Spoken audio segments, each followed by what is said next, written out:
kasih. Selamat pagi adik-adik. Hari ini kita akan lanjutkan praktikum natrium benzoat ya. Tadi post-testnya sudah hampir jam. Untuk adik-adik, minggu lalu pembahasannya sudah sampai di mana? Ada yang bisa menyampaikan? Kemarin saya sudah sempat berdiskusi dengan Bu Nova tadi, tapi saya mau nanya pemahamannya adik-adik sudah sampai di mana yang minggu lalu diskusinya? Formanya mungkin silakan.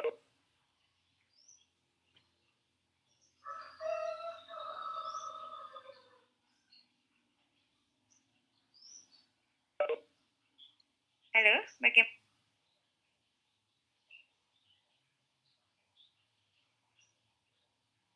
Mana ya? Lalu sudah sampai di mana diskusinya dengan Bu Nova? Ini kan praktikum terakhir ya? Halo? Mau menjawab Ibu? Ya, silakan Yunia. Oke, tapi saya bukan kormanya Ibu. Iya, apa-apa. Pada minggu lalu itu yang pertemuan kemarin itu dilakukan presentasi pertama oleh beberapa kelompok mengenai jurnal awal seperti itu. Setelah itu dilanjutkan dalam breakout room per kelompok di mana kami itu diberi beberapa soal oleh Bu Nova untuk dikerjakan di PPT per kelompok. Lalu? Mungkin sekitar 45.000. Dan ketika ditegaskan seingat saya itu mengenai dalam pemisahan dan analisis kuantitatif asam benzoat itu kita terlebih dahulu itu harus menentukan sampel apa sih yang mau kita gunakan seperti itu Bu, karena di panduan praktikum itu belum dijelaskan mengenai sampel yang kita gunakan. Bu Nova juga menyampaikan bahwa misalnya sampel yang dapat kita gunakan itu yaitu pengawet natrium benzoat yang bisa berasal dari makanan. Yang pastinya jika sampelnya itu berupa padat itu misalnya dari snack dengan merek Momogi seperti itu Bu, maka harus dihancurkan terlebih dahulu sebelum dilakukan ekstraksi cair-cair. Lalu juga disinggung mengenai pembawa matriksnya Bu, karena setelah kita mengetahui sampel yang kita gunakan, maka baru kita akan lebih mudah untuk mengetahui apa zat yang apa pelarut yang bisa kita gunakan untuk membawa matriks atau komponen pengganggunya. Lalu juga ditanyakan mengenai mengapa kita memilih metode ECC ini, dan juga kita disuruh untuk mencari beberapa literatur jurnal sebagai acuan untuk mencari mengenai cara preparasi sampelnya dan juga metode penetapan kadar yang digunakan pada praktikum ini seperti itu Bu, untuk sebagai gambaran. Terima kasih. Ada yang lain? Ada yang mau menambahkan? Terima kasih Yunia. Ada lagi yang mau menambahkan? Satu orang lagi mungkin? Dan saya sudah minta adik-adik tadi untuk membuat video ya. Nanti mungkin disampaikan videonya seperti apa. Di awal saya mau ngasih diskusi terlebih dahulu karena minggu lalu sudah berdiskusi dengan Bu Nova terkait dengan preparasi sampelnya, lebih menekankan ke metode analisisnya ya, karena kan jurnal awal kita memang berdiskusi tentang topik yang akan dipraktikumkan, metode yang akan kalian kerjakan. Sekarang ceritanya kalau kalian praktikum di lab itu kan sebenarnya adik-adik langsung praktek. Kalau minggu lalu itu diskusi langsung penyiapan alat bahan, larutan seperti itu. Kalau yang sekarang harusnya kalian langsung bekerja. Nanti akan saya berikan data, sudah saya berikan kepada Kak Yudi untuk datanya. Nanti mohon di-share kepada adik-adiknya pada saat diskusi. Oke, sebentar. Mungkin saya mereview sedikit dulu ya untuk diskusi kita sebelum nanti lanjut ke video dari adik-adik. Saya mau lihat penontonnya dulu.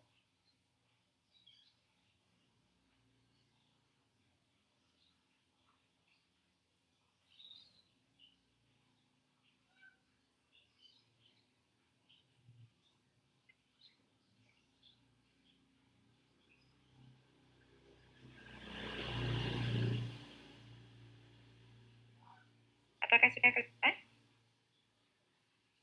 Sudah, Ibu. Sudah? Oke. saya matikan ini karena baterai saya low, guys.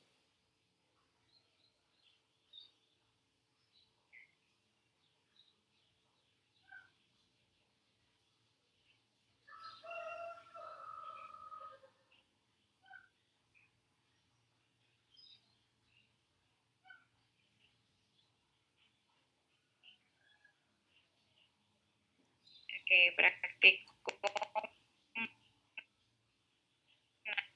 natrium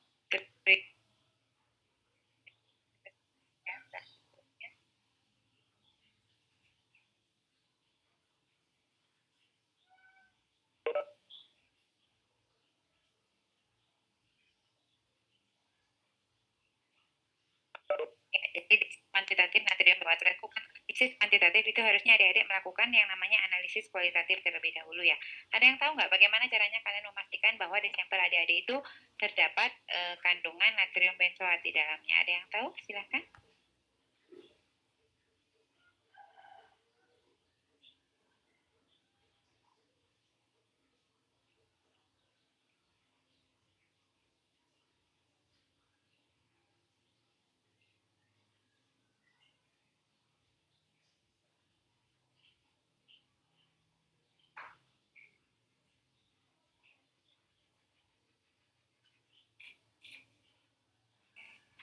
Mohon izin menjawab, Ibu.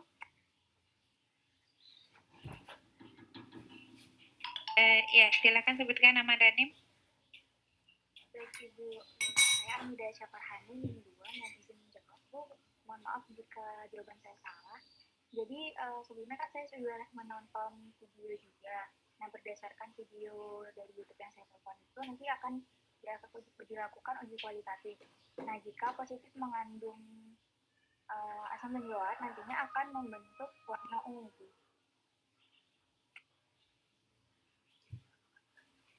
Warna jika direaksikan dengan apa? Jika direaksikan dengan FeCl3, Bu.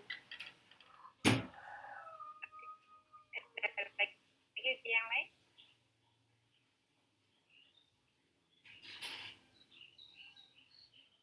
Ibu, mohon maaf menyela. Suara Bu Widi putus-putus, Bu.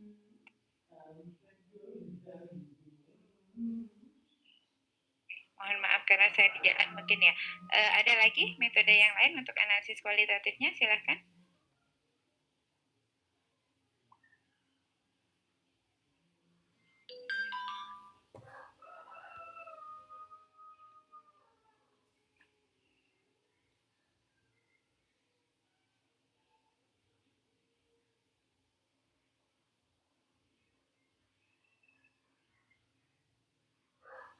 Dari adik-adik yang lain ada lagi nggak yang mau menambahkan untuk analisis kualitatif asam benzoat?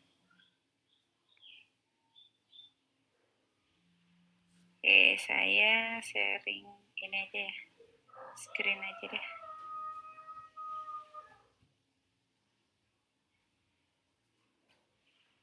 Oke, ini sudah kelihatan? Jadi ini saya ambilnya dari buku AOAC ya. Silakan adik-adik nanti cari buku AOAC. Jadi AOAC Official Method of Analysis. Jadi di sini salah satu contohnya itu adalah asam benzoat ya. Tapi sebenarnya kita kalau menganalisis asam benzoat dengan natrium benzoat itu hampir ini ya. Karena ketika kita menetapkan kadar si asam benzoat di dalam sampel, kalau kita membuat dia dalam suasana basah maka dan ada NaCl-nya di sana, maka asam benzoat ini akan berada dalam bentuk garamnya atau natrium benzoat yang lebih larut di dalam air seperti itu ya. Jadi untuk analisis kuantitatifnya seperti ini ya, di AOAC disebutkan bisa diuji dengan ferriklorid tadi yang disampaikan oleh temannya ya, dengan FeCl3. Jadi warna apa namanya, kalau di sini disampaikan salmon color, jadi warna salmon itu menunjukkan adanya asam benzoat. Kemudian ada juga ini uji awalnya, bisa preliminary testnya dilihat dari apa namanya, aromanya seperti itu ya. Kemudian ada Mohlem test, ini nanti bisa Dedek kalau mau bisa dilihat, bisa nanti saya share bahannya. Kemudian ini adalah beberapa metode yang ada di dalam AOAC ya. Suara saya masih jelas? Jelas Bu. Halo? Masih. Jelas Ibu. Ini adalah metode yang ada di dalam AOAC ya, benzoic acid in food. Jadi bagaimana preparasi sampelnya di dalam makanan seperti ini. Jadi kemudian ini kalau dia ada di dalam selai, kemudian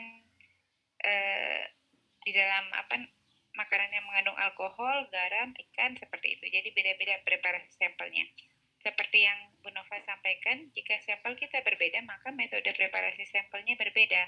Preparasi sampel itu apa sih? Preparasi sampel itu adalah metode penyiapan sampel atau ekstraksi sampel sampai siap di analisis. Karena di sini kita tujuannya adalah analisis kuantitatif, jadi sampai kita dapat kadarnya si natrium atau asam benzoat di sini. Adapun cara untuk menetapkan kadarnya itu sendiri adalah dengan cara titrasi, seperti itu ya.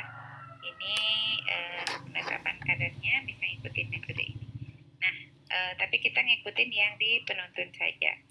Oke, jadi tujuannya di sini adalah adik-adik mengetahui pengaruh volume terhadap ekstraksi natrium benzoat. Jadi di sini di situ kan ada beberapa volume yang kalian gunakan untuk mengekstraksi ya. Variasi volume di sana. Bagaimana pengaruhnya kalau volumenya lebih sedikit, kemudian ditambah lagi seperti apa dia hasil ekstraksinya, apakah semakin banyak jumlah natrium benzoat yang terekstraksi atau tidak. Secara teoritis kalau memang volumenya semakin banyak, seharusnya jumlah natrium benzoat yang terekstraksi itu semakin banyak. Akan tetapi apabila dia sudah jenuh dan semua terekstraksi, mungkin nanti meskipun ditambah lagi volumenya, dia karena sudah semua terekstraksi ya tidak mengekstraksi lagi seperti itu. Kemudian yang kedua, melihat pengaruh durasi atau waktu ekstraksi. Jadi di sini ingin melihat waktu optimumnya. Adik-adik di sini mengekstraksinya dengan ekstraksi cair-cair. Ekstraksi cair-cair itu bisa kalian lakukan dengan bantuan corong pisah. Kalau dengan corong pisah itu berarti kalian menggocok secara manual ya, digocok manual. Kemudian nanti kalian akan dapat dua fase yang tidak saling bercampur seperti itu. Atau bisa juga pakai cara lain. Apa caranya? Bisa dengan kortek. Jadi di sini kortek itu pakai alat dimasukkan sampelnya ke dalam tabung kortek, nanti dikocok dengan alat korteknya, diatur waktunya. Di sini sudah ada ketentuannya ya, berapa menitnya. Seharusnya secara teoritis semakin lama waktu ekstraksi, durasi ekstraksi, jumlah analit yang terekstraksi yaitu natrium benzoat ataupun asam benzoat di sana seharusnya semakin banyak seperti itu ya. Jadi di sini ada durasi optimumnya. Jadi meskipun waktunya ditambah lagi, dia jumlah yang terekstraksi tetap segitu. Berarti itu dia sudah mencapai waktu durasi optimum untuk ekstraksi. Sama juga dengan pelarutnya, meskipun ditambah lagi, kalau dia sudah tetap segitu aja jumlah senyawa yang terekstraksi, maka itu sudah mencapai pelarut yang optimum. Kemudian adik diminta menentukan harga koefisien distribusi ya.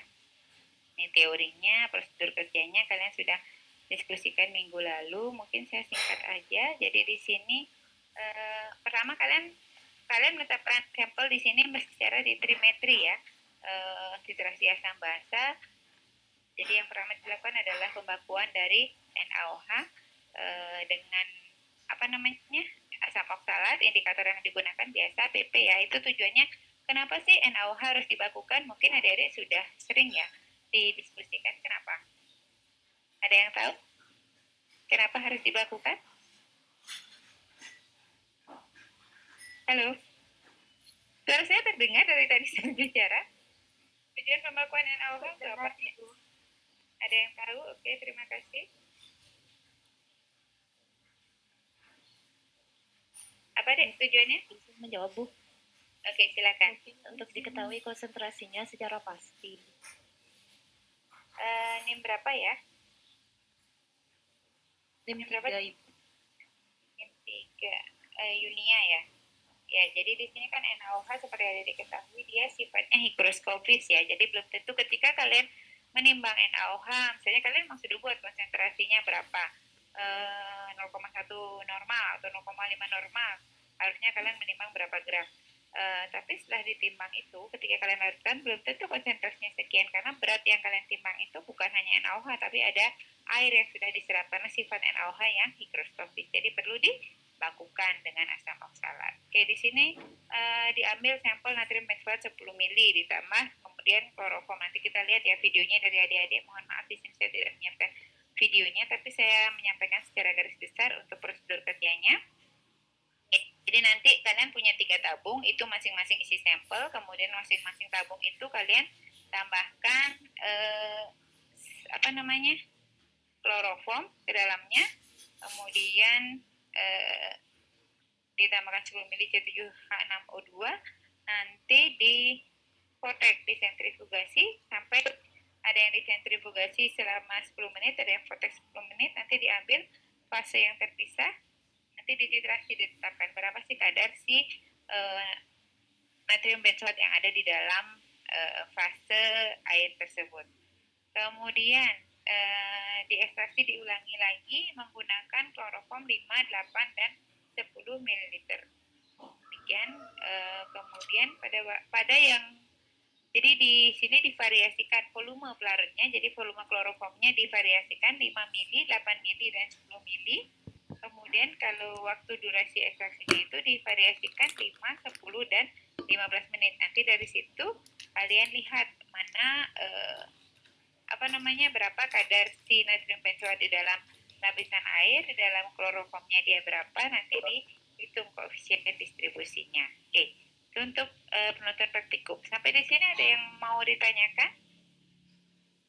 Ini tadi untuk prosedur dari awalnya sudah ya, nanti mungkin bisa saya sharing kalau adik-adik berminat. Bagaimana, ada yang mau tanyakan sampai di sini? Belum ada Ibu. Oke, terima kasih. Ini ada, saya dapat dari mana ya? Oh, jadi ini adalah manual laboratori ya, jadi menuntut di lab juga. Jadi ini beberapa alat yang biasanya digunakan di laboratorium. Mungkin adik-adik sudah mengenalnya. Jadi yang kita gunakan itu ini ya, corong pisah ya. Yang separating funnel itu adalah corong pisah ya. Kemudian apalagi yang kita gunakan? Poteknya di sini nggak ada alatnya ya. Kalau yang ini dia desikator namanya, itu untuk menyimpan ekstrak biasanya. Oke, kita langsung ke halaman 11.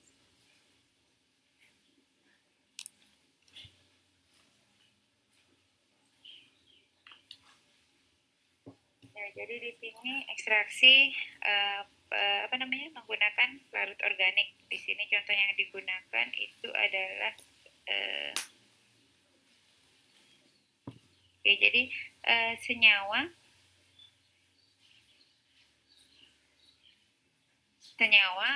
X misalnya di sini kita ekstraksi dengan pelarut organik. Jadi etil asetat ini adalah bagian pelarut organiknya, air itu fase airnya. Jadi nanti kita bisa menghitung KD-nya atau koefisien distribusinya, yaitu perbandingan konsentrasi analit di dalam fase organiknya.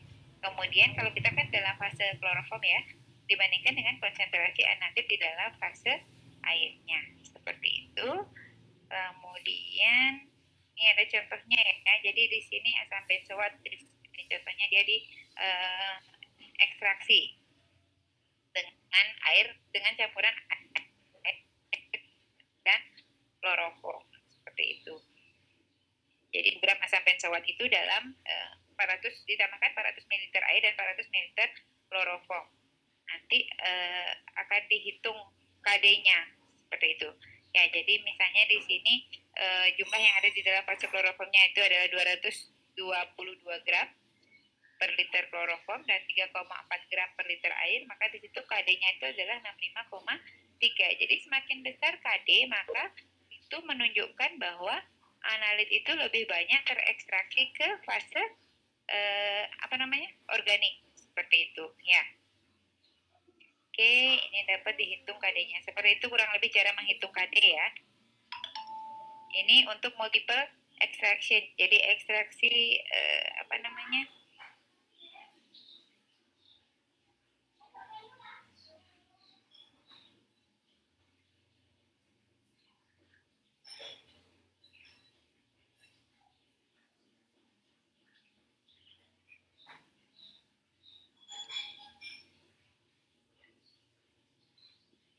Jadi ada ekstraksi yang bertingkat, ada ekstraksi yang sekaligus. Jadi misalnya kalian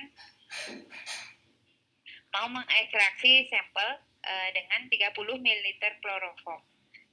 Itu bisa diekstraksi langsung dengan 30 mili kloroform, atau bisa kalian ekstraksi dengan 10 mili kloroform terlebih dahulu. Kalian tampung fase kloroformnya, tambah lagi 10 mili kloroform, kalian tampung fase kloroformnya, tambah lagi 10 mili. Itu kan jumlah kloroformnya sama-sama 30 mili ya akhirnya, tetapi di situ akan memberikan hasil yang berbeda secara teoritis ya. Jadi biasanya dengan volume ketimbang ditambahkan 30 mili sekaligus dibandingkan dengan 10 mili 3 kali, itu hasilnya biasanya lebih bagus. 10 mili diulang sebanyak 3 kali. Seperti itu. Kemudian di sini ada beberapa contoh. Ini monografi dari asam benzoat ya, dan kalau ini dalam sediaan salep ya, jadi asam benzoat dan asam salisilat yang terdapat di dalam sediaan salep, ini monografinya. Jadi monografi untuk sampel, monografi untuk zat aktif yang kalian ekstraksi itu bisa dilihat di USP maupun di farmakope. Kemudian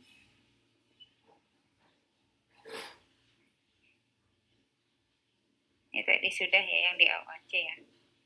Itu tadi saya sudah berikan 2 jurnal ya ke Kak Yudi-nya. Nanti mungkin bisa dilihat lagi di sana, dibagi ya, ada 2 jurnal. Jadi jurnal 1 mungkin sebagai data untuk kelas A dan B, jurnal 2-nya sebagai data untuk kelas C dan D. Ini sebenarnya data yang dulu ya untuk asam benzoat. Jadi ketika misalnya kita melakukan pembakuan NaOH, di sana diperoleh replikasi selama banyak 3 kali. Ini diperoleh kadar volume NaOH yang dibutuhkan untuk membakukan saat pembakuan NaOH dengan asam oksalat itu masing-masing 9,4, 9,5, 9,4. Bagaimana cara menghitungnya? Nanti adik-adik hitung dulu normalitas si NaOH untuk untuk pengulangan yang pertama. Jadi dihitung lagi normalitas si NaOH untuk pengulangan kedua, normalitas NaOH untuk pengulangan ketiga. Nanti dapat 3 data normalitas, dirata-ratakan, itu adalah normalitas NaOH hasil dari pembakuan. Kemudian ini adalah beberapa contoh data untuk variasinya ya, volume pelarut dan durasi ekstraksi tadi ya.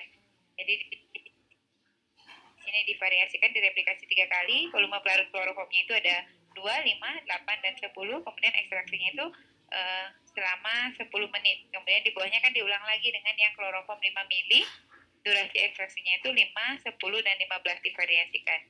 Ini adalah volume NaOH yang dibutuhkan ketika untuk mentitrasi fase organik atau fase kloroformnya, dan ini untuk fase airnya, seperti itu. Ini contoh hasil titrasinya. Jadi di titrasi sampai diperoleh warnanya itu pink muda ya, jangan sampai terlalu pekat. Kemudian ini proses ekstraksi dengan bantuan vortex. Ini ada alat vortexnya. Ini kenapa sih dia ditambal-tambal seperti ini? Itu tujuannya supaya kuat ya, karena vortex, ada tahu vortex itu dia mengocok. Jadi biar nggak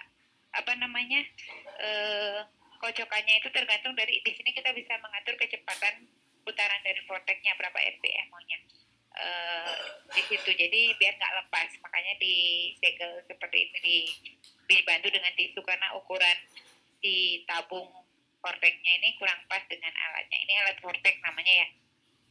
Oke, itu mungkin ini adalah hasil titrasinya itu untuk memisahkan kedua fase. Bisa kita centrifuge, ini adalah alat centrifuge-nya. Ini contoh hasil titrasi. Oke, itu alat yang digunakan.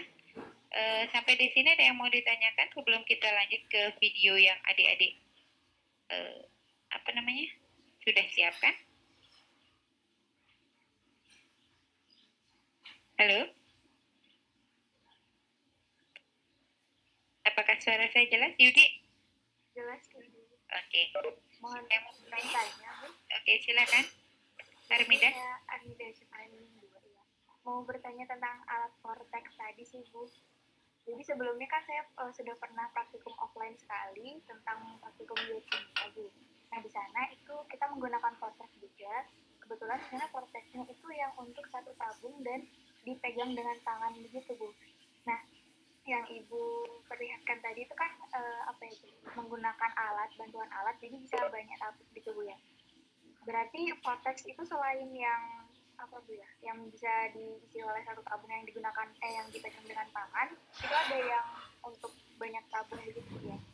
Jadi kayak eh, kita kita inisiatifin biar dia tertahan gitu, biar tidak bergerak. Apakah Ya, seperti itu? jadi vortex itu ada beberapa macam vortex shaker Armida. Jadi yang ada yang memang satu tabung yang seperti Armida sampaikan. Jadi hanya bisa mengucap. Kalau yang tadi itu bisa banyak kan, bisa Dede lihat bisa sampai 20 sampel sekali running. Jadi di situ kalau kalian pegang satu-satu itu kan kemungkinan variasinya itu sangat bervariasi dibandingkan dengan kalian running sekaligus, karena kan kondisi saat pengocokannya itu sama, kecepatannya, waktunya seperti itu. Ya. Ya, jadi ada beberapa macam vortex. Itu kalau memang kebutuhannya untuk sampel dalam jumlah banyak, lebih bagus pakai vortex yang tadi. Kalau sedikit sih bisa cuma satu sampel yang diekstraksi, bisa pakai vortex yang satu itu aja. Terima kasih Armida ya.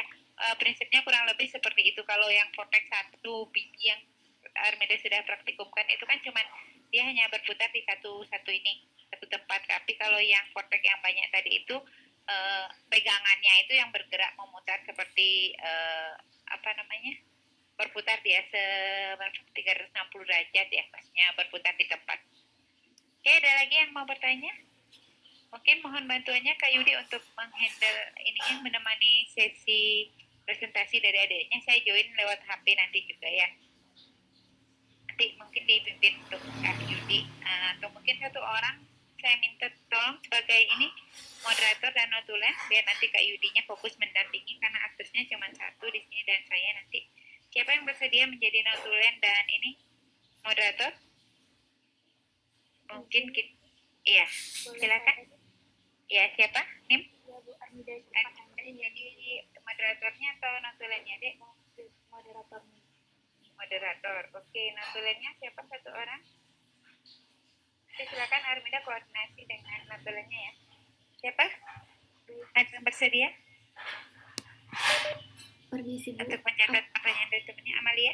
Ya, boleh saya mengajukan diri Bu? Oke, Amalia sebagai notulennya ya, Kak Yudi ya. Nanti kalau gimana-gimana bisa dengan Kak Yudi dan dengan saya. Gitu. Oke, baiklah. Untuk sesi selanjutnya silakan Armida dipimpin teman-temannya. Mungkin bisa 2 atau 3 kelompok pertemuan. Nanti buka sesi tanya jawab. Kak Yudi mungkin berapa kelompok dulu untuk presentasinya, tergantung waktu nanti ya. Kalau bisa 3, kalau enggak 2 dulu. Nanti dikasih data sama Kak Yudi untuk didiskusikan.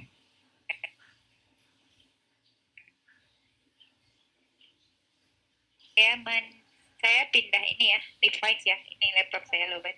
Silakan. Armida ditunjuk kelompoknya. Mohon izin bertanya sedikit Bu. Ya, gimana Nanti kelompok presentasi dulu, keduanya baru tanya jawab, atau satu presentasi tanya jawab gitu? Boleh gimana aja baiknya, satu presentasi atau 2 kelompok sekalian tanya jawab juga boleh, tergantung nanti selesai presentasi satu ditanyakan, ada yang bertanya, kalau belum bisa ke kelompok berikutnya atau sekalian juga boleh. Oke, terima kasih Armida. Ya. Baik, selamat pagi Bu Rudi dan kakak asuh. Di sini ada Kak Yudi dan teman-teman semua dan juga kakak-kakak sekalian. Jadi saya ingin mohon izin untuk mengambil alih sebagai moderator. Perkenalkan, nama saya Armida Syafani NIM 2. Jadi buat teman-teman langsung aja yang mau untuk mepresentasikan hasil bisa langsung on mic saja, siapa yang berkenan untuk menjelaskan sekaligus presentasi.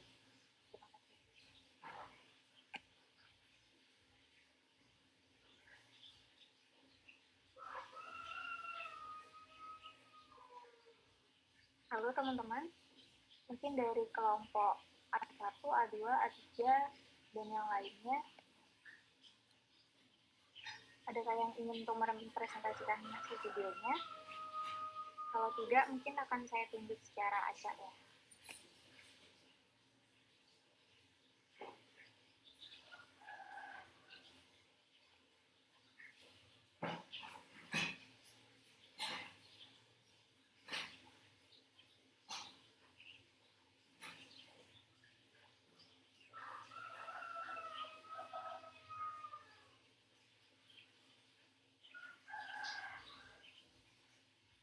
Bagaimana Armida? Siapa yang presentasi?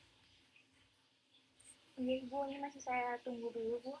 Soalnya teman-teman belum ada respon, nanti kalau semenit tidak ada jawaban akan saya tunjuk secara acak saja.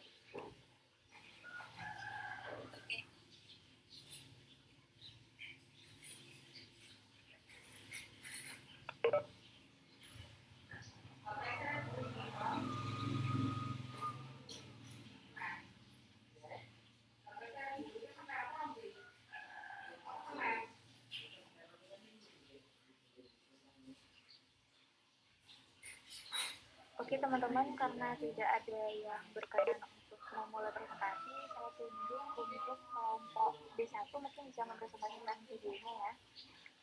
Jadi teman-teman B1 saya persilakan untuk share screen. Terima kasih.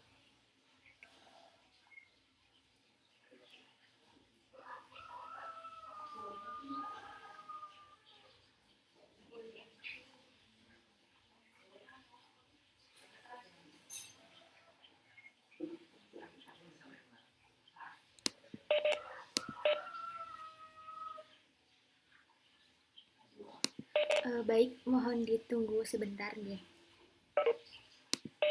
Oke, ayo kalau sudah tinggal setting langsung saja ya.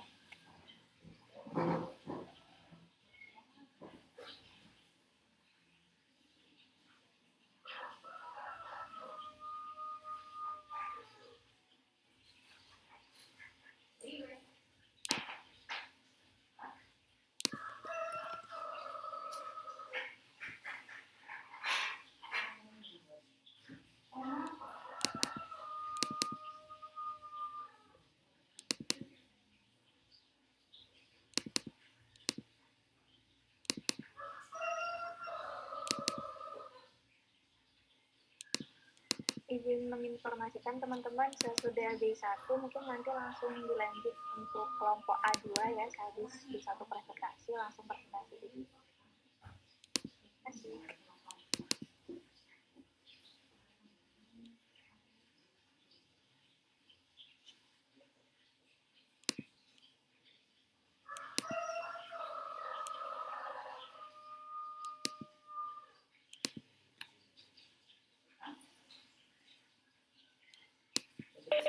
Baik, jadi di sini pertama kami dari kelompok B1 akan menampilkan video yang telah kami cari terlebih dahulu ya. Silakan disimak teman-teman. Mohon maaf kalau lagi.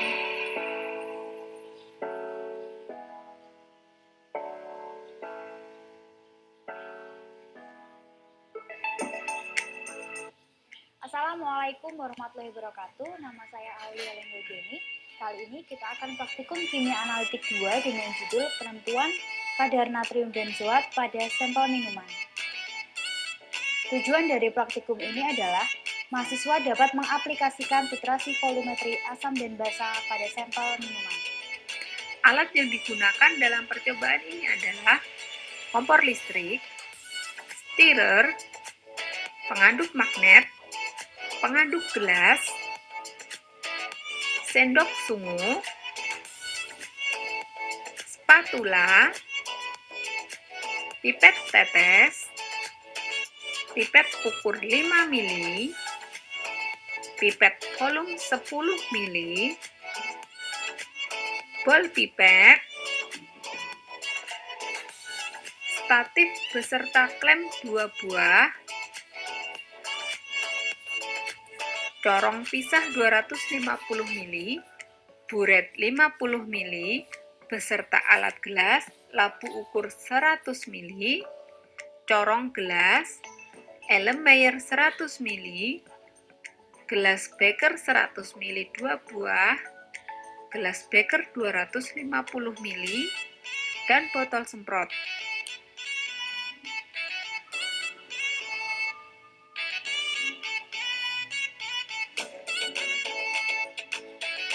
Bahan yang akan digunakan dalam percobaan ini, sampel minuman Fanta, NaCl, indikator PP, NaOH 0,05N, NaOH 10%, Aquades, kertas saring, kertas lakmus merah, tisu, serta 3 bahan di lemari asam, HCl 37%, etanol PA, dan kloroform.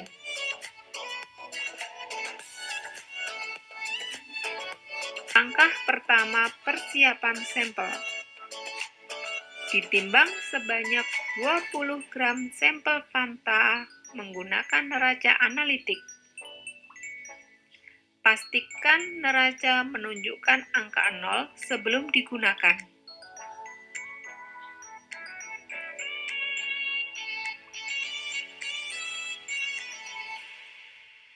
Untuk ketelitian penimbangan, gunakan pipet tetes ketika angka pada neraca mendekati nilai yang diinginkan.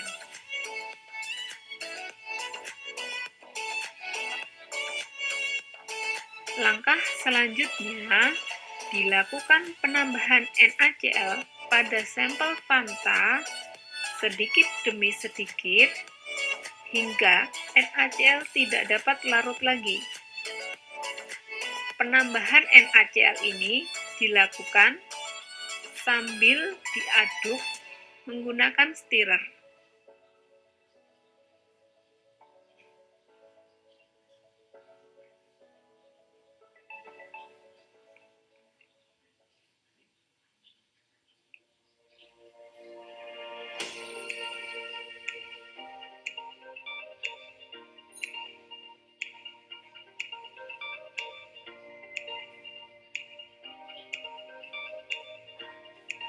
Apabila NaCl sudah tidak larut lagi atau larutan sudah menjadi jenuh, maka pengadukan dihentikan.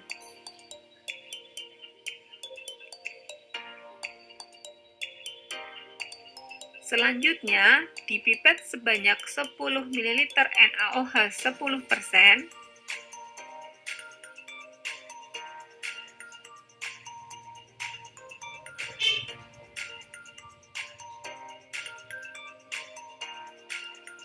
masukkan ke dalam larutan,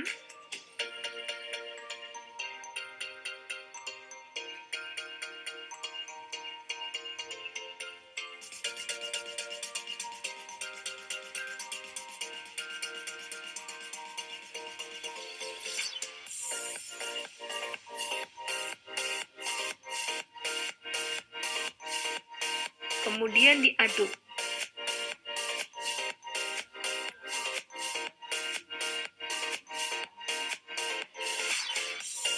Setelah ditambahkan NaOH 10%, sifat larutan dicek dengan menggunakan kertas lakmus merah. Apabila ketika dicelupkan ke dalam larutan, kertas lakmus merah berubah menjadi warna biru, maka disimpulkan larutan bersifat basah.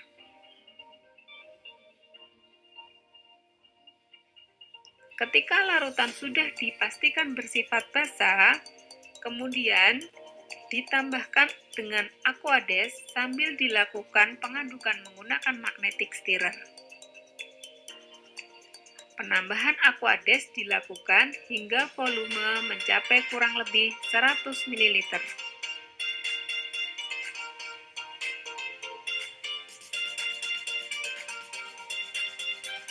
Stirrer dimatikan setelah 30 menit. Larutan kemudian disaring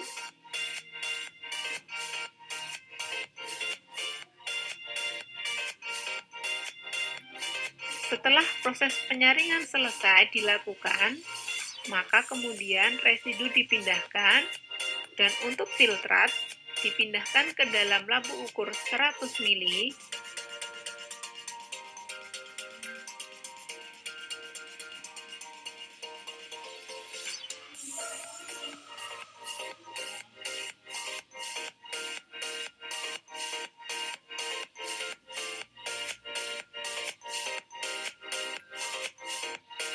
Lakukan pengenceran dengan menggunakan Aquades.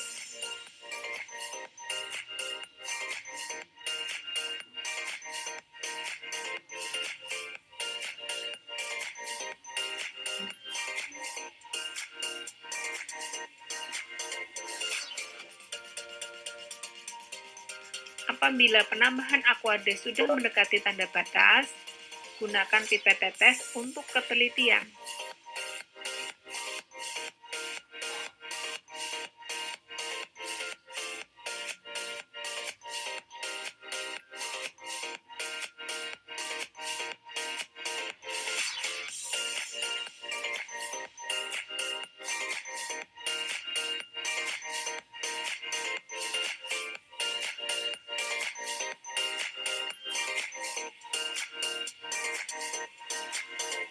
Gojok supaya homogen.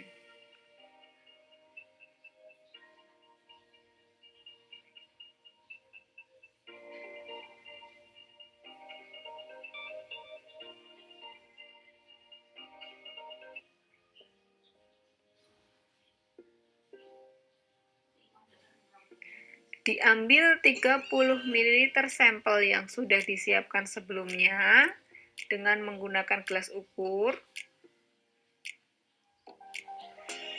Sampel ini nanti akan diekstraksi dengan kloroform pada corong pisah.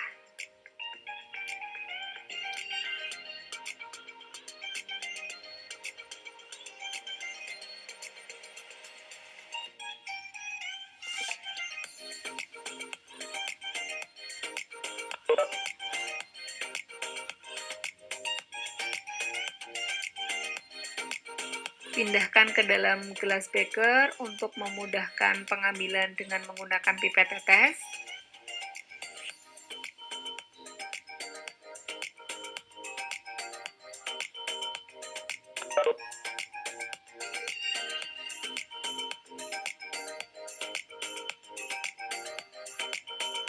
Untuk proses ekstraksi, siapkan corong pisah 250 ml. Masukkan 30 ml sampel.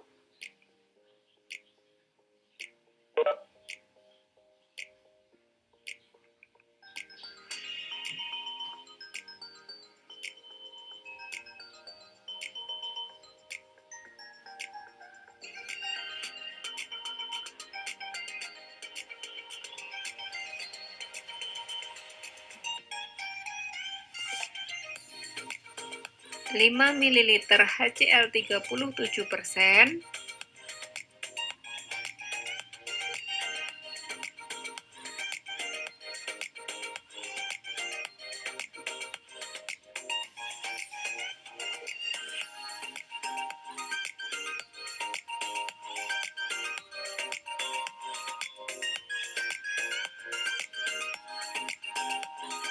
dan 15 ml kloroform.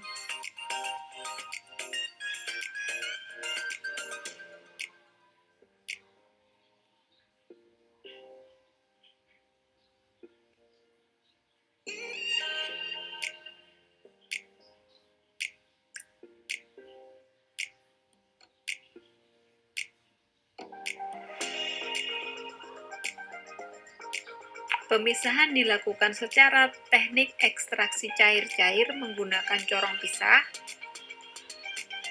Dilakukan penggojokan secara perlahan.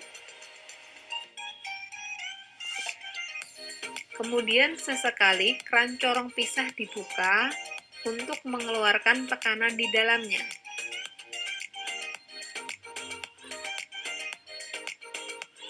Setelah itu, didiamkan hingga terbentuk dua fasa. Fasa atas berupa fasa air, dan fasa bawah berupa fasa kloroform. Ambil fasa kloroform dengan cara membuka tutup corong pisah, kemudian buka keran,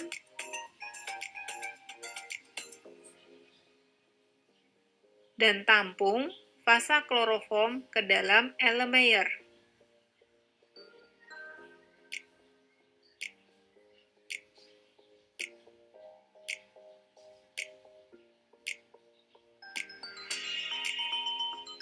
Fasa air yang tersisa diekstraksi kembali menggunakan kloroform 15 ml.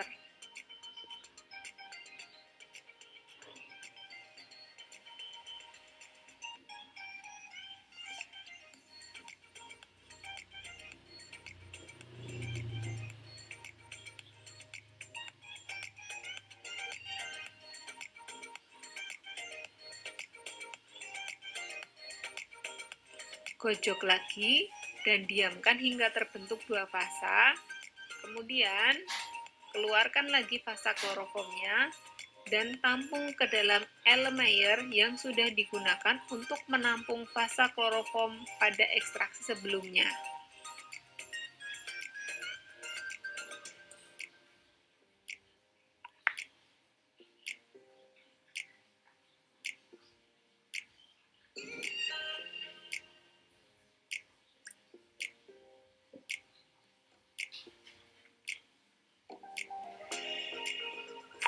Fasa kloroform yang sudah didapatkan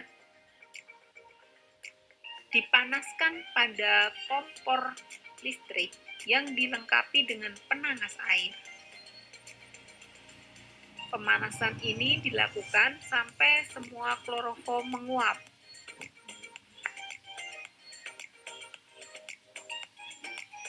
Setelah didinginkan, didapatkan asam benzoat yang berupa endapan berwarna putih.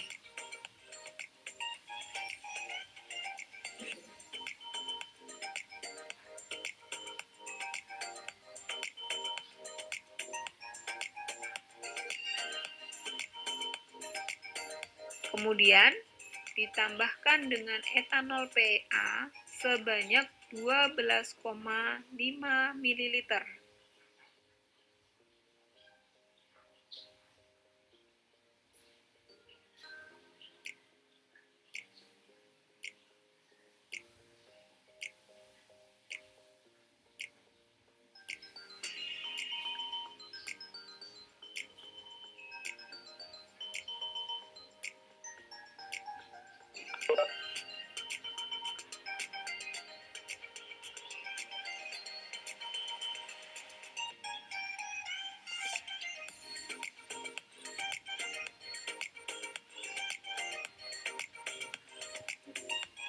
Empat ml Aquades,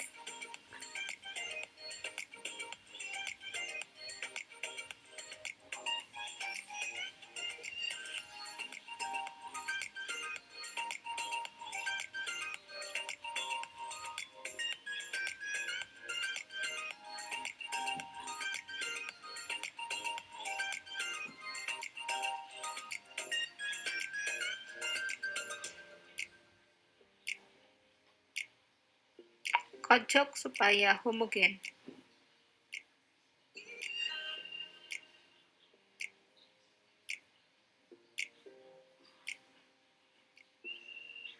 Untuk proses titrasi, siapkan buret dan NaOH 0,05N sebagai titran. Untuk memudahkan pengisian buret, NaOH 0,05N dituang ke dalam gelas beker. Pastikan pada saat pengisian buret, keran buret dalam keadaan tertutup. Volume pengisian titran dilebihkan, kemudian volume yang berlebih tersebut dikeluarkan melalui keran supaya menghilangkan gas yang ada di dalam leher buret.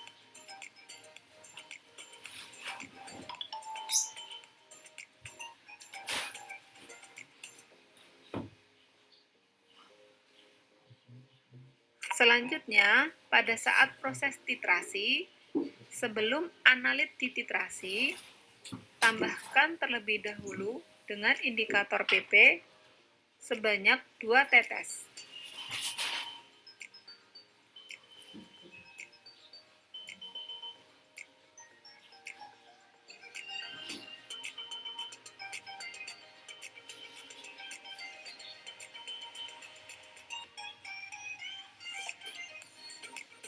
Proses titrasi ini dilakukan hingga larutan yang tidak berwarna berubah menjadi warna merah muda.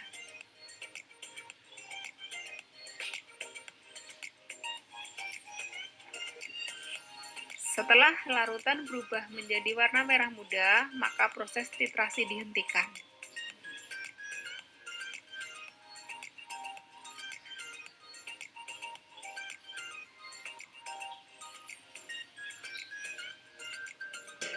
Demikian video praktikum ini. Wassalamualaikum warahmatullahi wabarakatuh.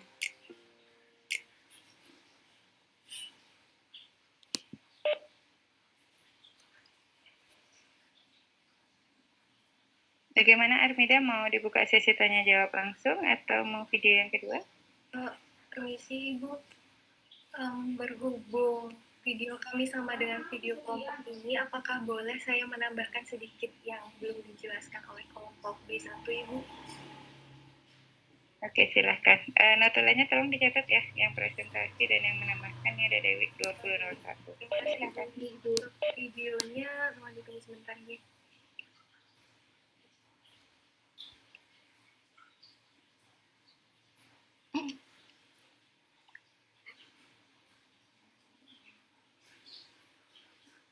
Apakah share screen saya sudah terlihat belum ya Bu ya? Sudah. Baik, terima kasih. Jadi saya cepatkan saja ya.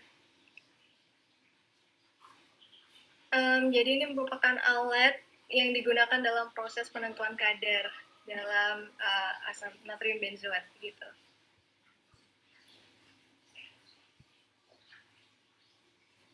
Jadi nanti setelah kita siapkan alatnya, kita langsung saja ke proses persiapan sampel ya.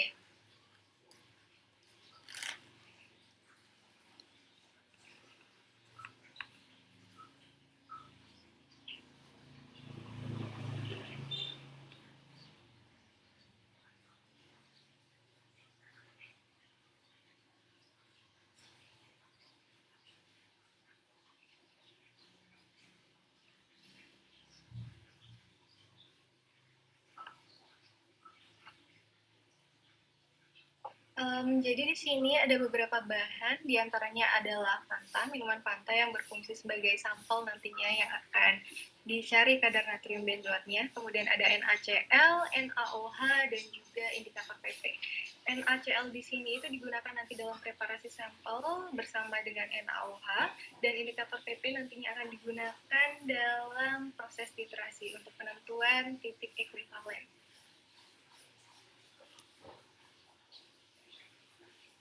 Nanti di sini juga ada asam klorida, etanol, dan juga kloroform. Kloroform ini digunakan nantinya sebagai fase organik, kemudian etanol ini digunakan nantinya dalam pelarut ekstrak, pelarut residu yang sudah didapat, dan digunakan untuk titrasi nantinya. Kemudian ada asam klorida yang nantinya akan berfungsi sebagai penetral basa NAK.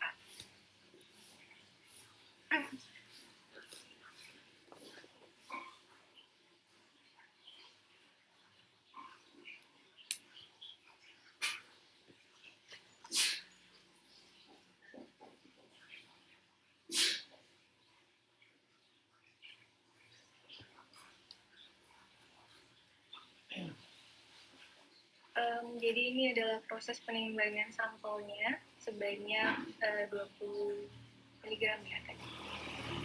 Kemudian setelah ditimbang, didapatkan sampel yang digunakan adalah sebesar 20,0099 gram, 99 gram, mohon maaf.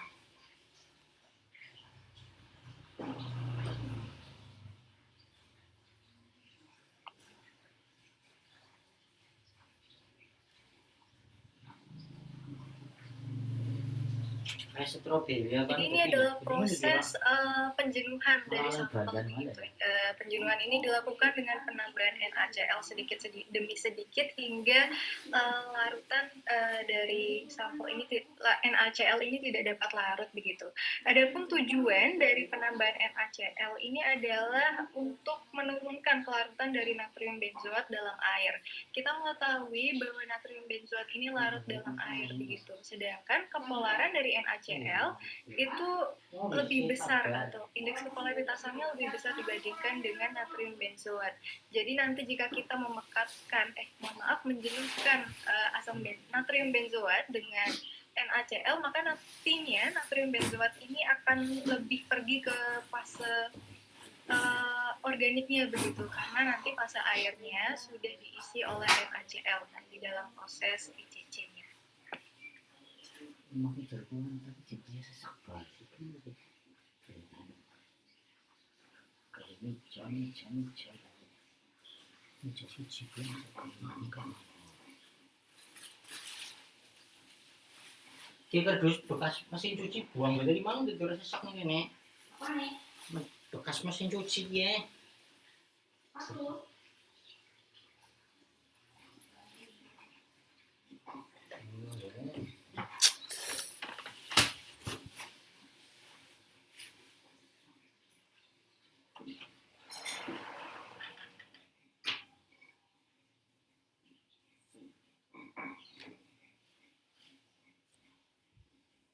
Nanti bisa dilihat apabila larutan menjadi jenuh itu dilihat dari campuran yang terbentuk begitu. Nanti pada campuran ini dapat diketahui bahwa NaCl ini tidak dapat larut lagi begitu. Jadi nanti penambahan NaCl dapat dihentikan. Berikut gambar bahwa NaCl sudah tidak dapat larut lagi dalam pelarut minuman Fanta tadi nih.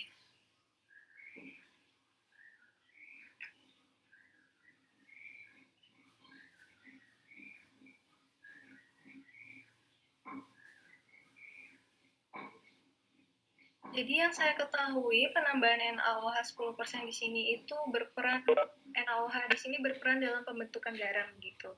Nah, sedangkan kita mengetahui bahwa natrium benzoat ini kan sudah merupakan garam dari asam benzoat nih. Berarti menurut saya penambahan NaOH di sini adalah untuk menetralkan garam kembali sehingga nanti akan terurai lagi menjadi asam benzoatnya. Begitu yang saya ketahui. Mohon maaf jika ada kesalahan atau miss di sini.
Jadi akibat penambahan NaOH tadi, maka nantinya akan dilakukan uji dengan kertas lakmus untuk mengetahui pH atau suasana dari campuran tersebut begitu.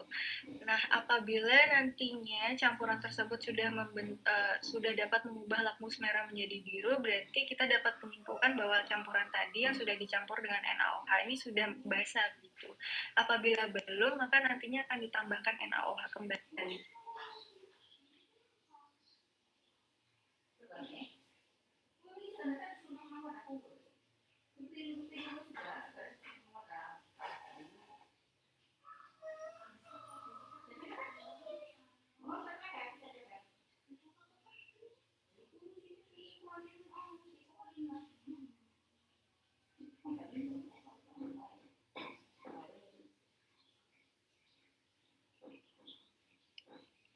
Jadi penambahan aquades di sini yang saya ketahui adalah digunakan nanti sebagai fase airnya begitu. Dan juga untuk mengencerkan campuran akibat NaCl yang menjenuh di sini.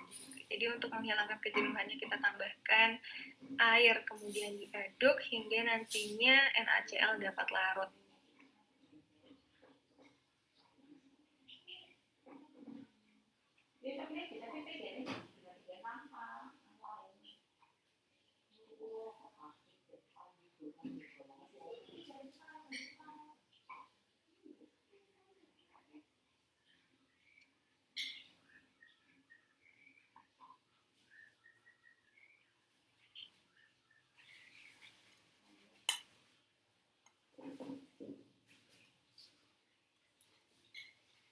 Jadi di sini dilakukan penyaringan adalah untuk mendapatkan filtrat yang lebih murni begitu. Maksud saya untuk mendapatkan filtrat yang lebih murni ini dalam artian sudah garam-garam NaCl yang tidak larut itu dapat tersaring begitu nanti jadinya supaya tidak ada campuran NaCl yang masih mengendap begitu di sini.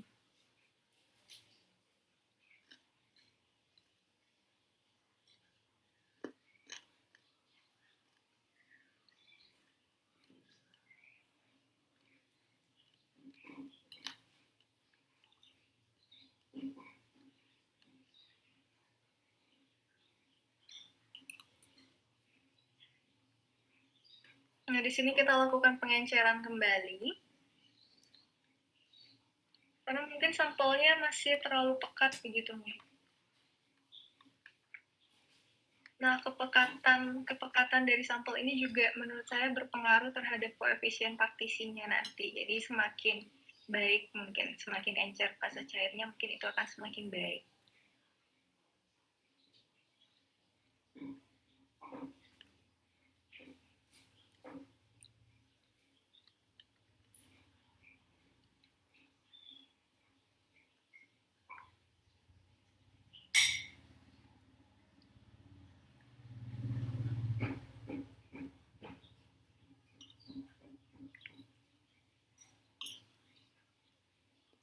Karena sampelnya tidak berwarna, maka kita melihatnya dengan menggunakan meniskus bawah.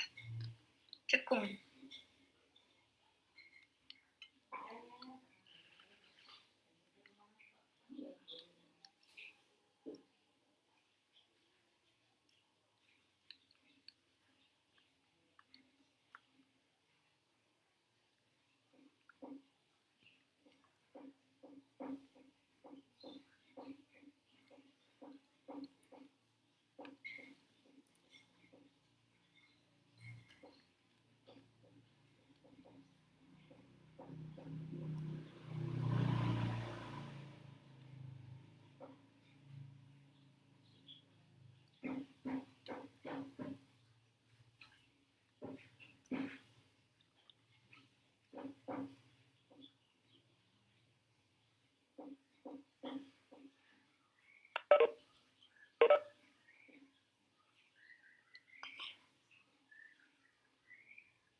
Baik, jadi di sini untuk melakukan ECC, adapun perbandingan antara fase cair dan juga fase organik yang digunakan, fase cairnya sebanyak 30 ml tadi yang berupa larutan sampel yang sudah diencerkan, sedangkan fase organiknya adalah kloroform sebanyak 15 ml. Nah, di sini juga ditambahkan 5 mili HCl 37%. Menurut yang saya baca di literatur, tujuan penambahan HCl di sini itu adalah untuk menetralkan kelebihan basa saat penambahan NaOH sebelumnya.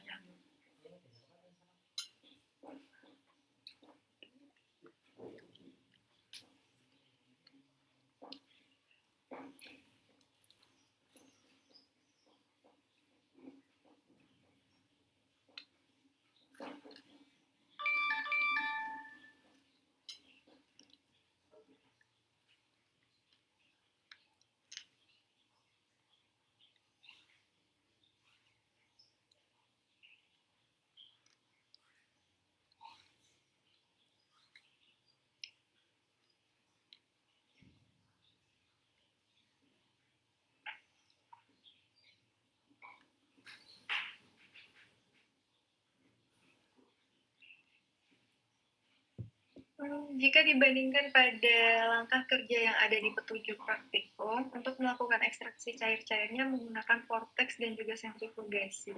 Untuk video yang kami berusaha cari pada YouTube ataupun sumber lainnya, kami tidak menemukan ekstraksi cair-cair untuk natrium benzoat ini yang menggunakan vortex dan juga sentrifugasi begitu, sentrifuga. Jadi di sini pemisahannya dilakukan secara manual, digojok manual dengan menggunakan corong pisah begitu, dan sesekali keran dari corong pisah itu dibuka untuk mengeluarkan gas sehingga nantinya tidak terjadi letupan karena penggojokan.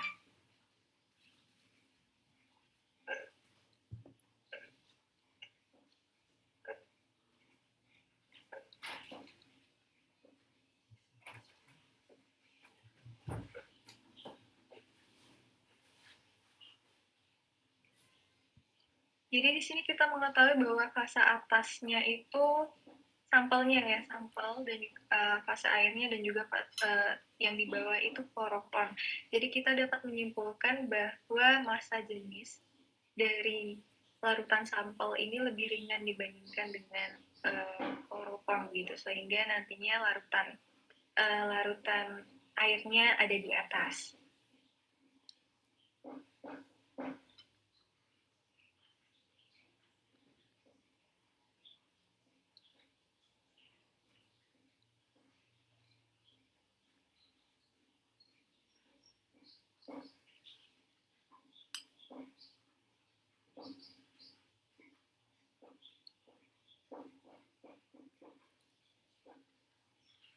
Tutup corong pisah di sini dibuka agar nanti cairan ini dapat mengalir ke bawah begitu untuk mempermudah cairan turun.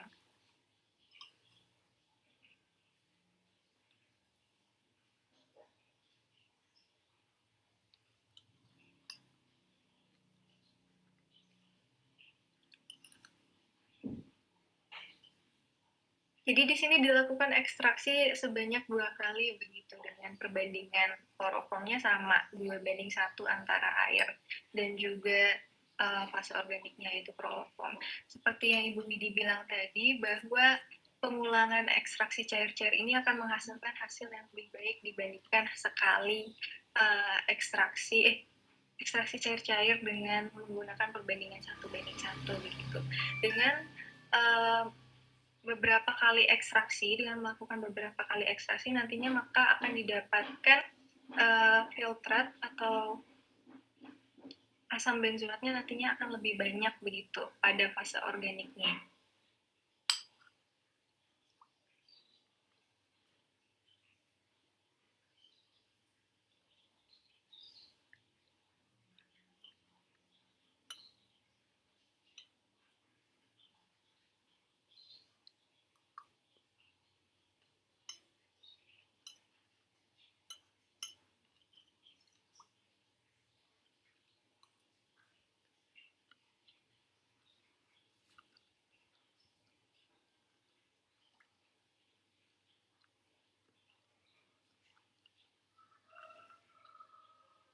Di sini kita harus memastikan bahwa pemisahan antara dua cairan atau dua cairan ini benar-benar sudah terpisah gitu. Jadi nantinya pemisahan atau pengambilan fase kloroformnya akan menjadi lebih mudah gitu.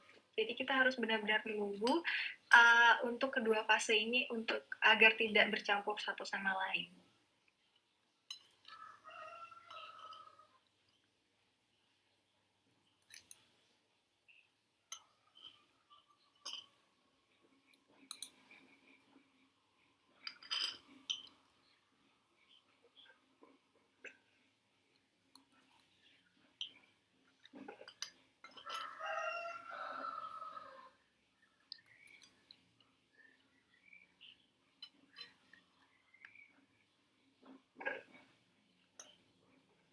Nah, di sini kita lakukan penguapan kloroform.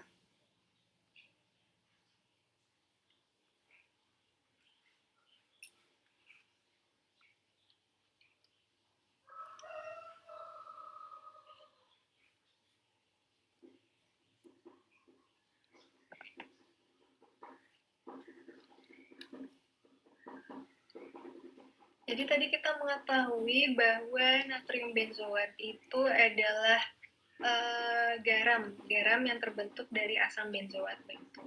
Dengan pemanasan tadi itu terjadi proses hidrolisis yang mana nantinya natrium benzoat itu akan terhidrolisis kembali menjadi asam benzoat dan juga natrium hidroksida.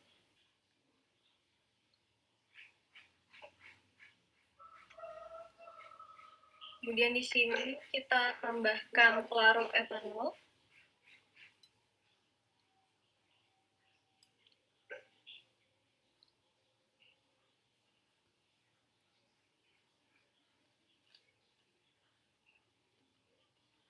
Kemudian nanti juga akan ditambahkan air. Air dan etanol di sini berperan sebagai pelarut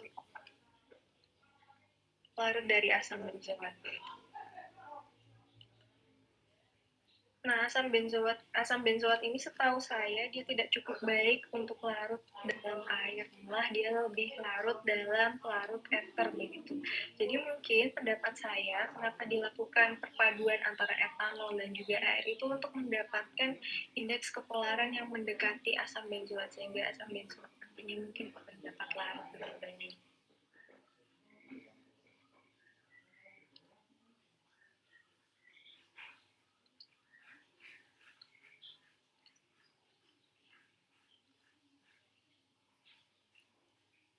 Oh ya.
Nanti volume dari NaOH ini dilebihkan.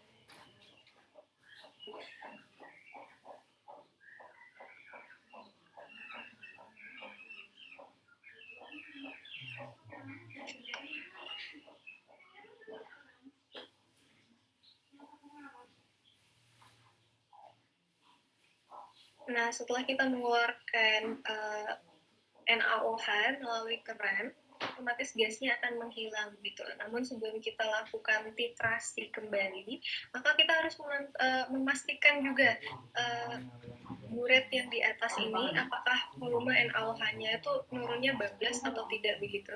Jadi kita harus tambahkan lagi NaOH apabila volumenya itu malah kurang banyak gitu. Saya waktu dikeluarkan keluarnya itu bablas begitu. Jadi kita lakukan penambahan kembali baru kita lakukan titrasi. Orang semua jadi kuning. Dewek. Sing makane miki kowe, mangan apa orang lagi metu-metu kirang. Miki berarti ora pangannya dewek mau anu munduk-munduk sih. Jadi enggak disebang kok. Jadi langsung cundul ke mana. Jadi nanti tujuan dari penambahan indikator PP itu untuk mengetahui kapan titrasi dapat dihentikan. Apabila nantinya saat proses titrasi nanti warna dari analit ini berubah menjadi pink pucat, maka titrasi sudah dapat dihentikan. Dimana nantinya volume dari NaOH, kadar mol dari NaOH yang keluar atau yang dibutuhkan dalam proses titrasi ini akan setara dengan kadar dari analit begitu. Nah, di sini juga menurut saya tadi kan sempat sebelum dilakukan LCC begitu, kita lakukan penambahan dari NaOH. Nah, otomatis nantinya larutan tersebut akan bersifat basah ya begitu. Nanti indikator PP ini akan menunjukkan sifat yang basah juga gitu ketika ditambahkan dengan NaOH. Maka dari itu untuk menetralkan analit tadi, campuran tadi, maka ditambahkan HCl sehingga nantinya akan netral kembali. NaOH ini tidak akan menunjukkan adanya perubahan warna ketika berada dalam suasana asam.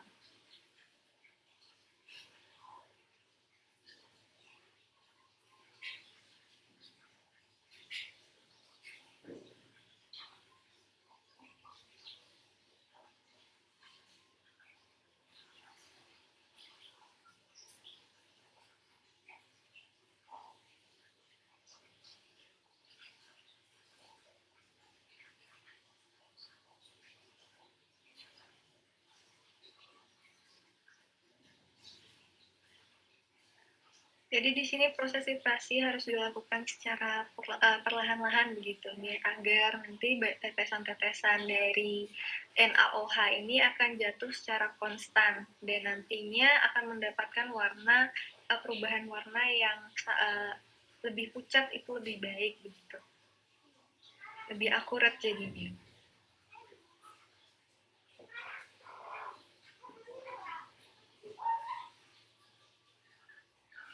Ini perubahan warnanya tidak seberapa begitu ya dari proses analit dengan sudah dilakukannya titrasi begitu.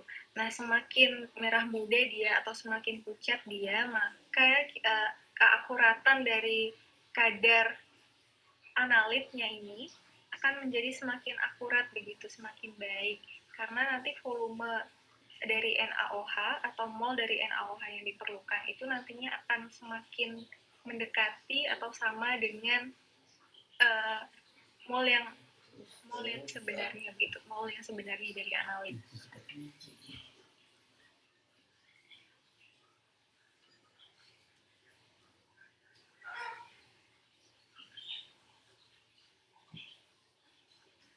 Baik, sekian presentasi dari kelompok A2. Saya mohon maaf bila saya ada miss dalam konsep yang saya pahami. Sekian saya kembalikan kepada moderator. Terima kasih. Baik, terima kasih banyak saya ucapkan kepada kelompok B1 yang tadi sudah mempresentasikan video mengenai praktikum ini, kemudian ditambahkan oleh perwakilan dari kelompok A2 DI. Terima kasih banyak atas penjelasannya. Untuk mempersingkat waktu, mungkin langsung saja saya buka untuk sesi tanya jawab. Untuk teman-teman yang ingin bertanya, untuk sesi ini saya buka untuk 3 penanya terlebih dahulu. Saya tunggu beberapa menit. Untuk teman-teman yang ingin bertanya, bisa langsung on saja ya. Terima kasih.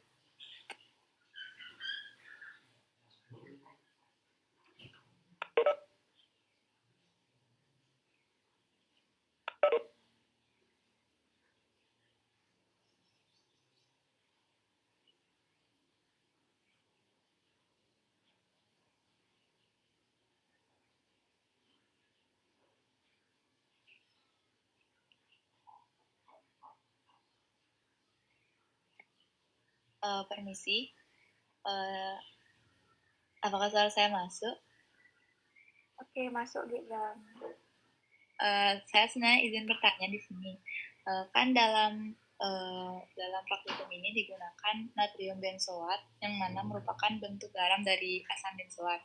Nah, yang saya tahu natrium benzoat ini merupakan bentuk dari garam yang bersifat basa. Apabila misalnya yang saya tahu dalam teknik titrasi itu apabila larutan yang kita cari kadarnya itu bersifat asam, maka titranya itu bersifat basa kuat seperti NaOH ini. Tapi dalam praktikum ini kan digunakan natrium benzoat yang merupakan garam basa. Nah, kenapa titranya itu juga menggunakan basa gitu? Kenapa tidak menggunakan asam gitu? Karena yang saya tahu teknik titrasi itu kan mencari kadar dengan teknik penetralan. Kalau misalnya dia senyawa yang dicari kadarnya itu asam, baru menggunakan titran yang basa. Seperti itu sih pertanyaan saya. Terima kasih.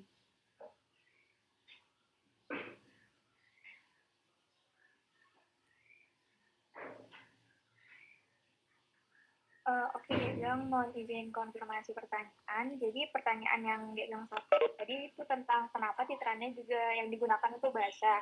Kenapa tidak asam? Karena menurut Gilang, menurut pemahaman Gilang itu titrasi itu kan mencari kadar yang dengan penetralan. Jika yang dicari asam, maka titrannya adalah basa. Di sini poin pertanyaannya tuh kenapa kita digunakan titrannya tuh basa, kenapa tidak asam gitu ya, Gia?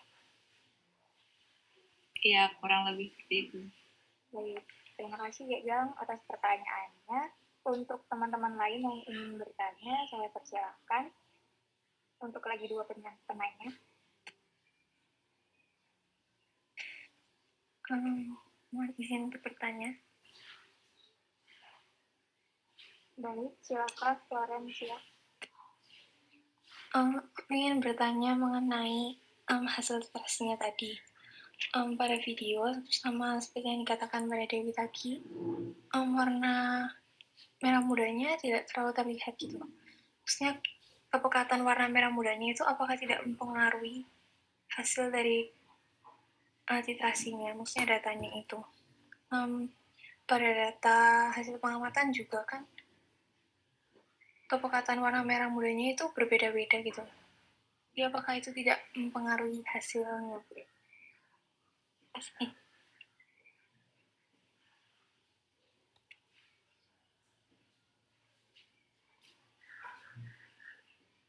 Baik, saya ingin mengonfirmasi pertanyaan dari Florencia. Jadi pertanyaannya itu pada video warna merah mudanya kan itu tidak terlalu terlihat atau tidak terlalu pekat. Apakah kepekatannya tersebut tidak akan mempengaruhi data hasil pengamatan? Begitu, Florencia? Ya. Baik, terima kasih atas pertanyaannya. Teman-teman yang ingin bertanya, lagi satu penanya, saya persilakan untuk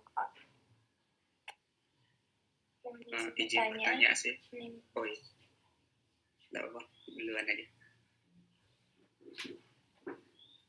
Bagaimana Asya? Tidak apa, duluan aja.